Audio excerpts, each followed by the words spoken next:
Ya, pemirsa, anggota Polisi Air Kepolisian Daerah Aceh Brigadir Kepala Safrizal menemukan batu mustika, yaitu batu fosil yang diperkirakan sudah berusia 900 tahun.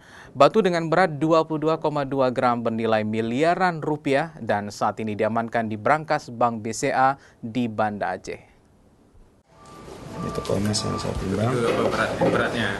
Batu mustika sperma gajah seberat 22,2 gram tersebut saat ini masih disimpan di Brankas Bank BCA.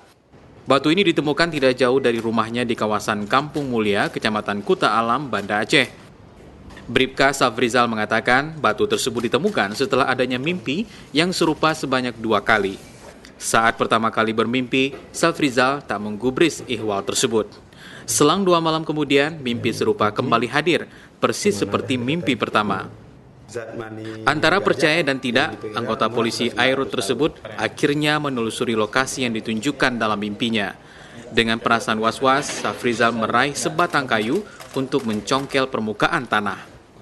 Berbekal sepotong kayu sepanjang 2 meter itu, Safrizal mengorek-ngorek lokasi seperti petunjuk dalam mimpi sedalam 10 cm. Lalu dia menemukan kantong plastik yang berisi batu tersebut dengan kondisi kotor dan terbalut tanah. Setelah dibersihkan dari kotoran yang melekat, batu itu ia pakai layaknya kalung di leher.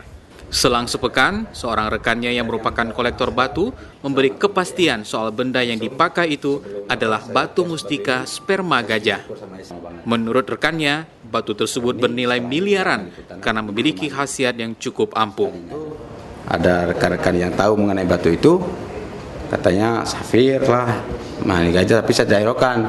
Setelah saya dapatkan titik terangnya itu, bahwasannya itu sebagai mustika kristal mani gajah, langsung batu itu saya jaga yang baik dan saya tidak tenang. Saya konfirmasi dengan teman-teman di mana saya simpan, ternyata ada sahabat saya, Adi Jaya Mobil, showroom. Beliau punya safety box di BCA, saya simpanlah di safety box beliau di BCA. Batu yang sudah berbentuk kristal berwarna kekuningan itu telah ditawar senilai 5 miliar rupiah ditambah 1 unit rumah seharga 1 miliar rupiah. Namun Safrizal belum berkeinginan menjual batu mustika tersebut sebelum mencapai harga yang dia inginkan, yaitu 22 miliar. Hingga kini mustika mani gajah itu masih disimpan di dalam safety box Bank BCA Kuta Alam, Banda Aceh. Jika ada yang menawar sesuai harga yang diinginkan, Safrizal berniat akan membangun yayasan panti asuhan yatim piatu. Safrizal juga berjanji tidak akan menggunakan uang hasil penjualan batu tersebut sebelum niatnya terwujud. Dedi Umar, Antero TV, Banda Aceh.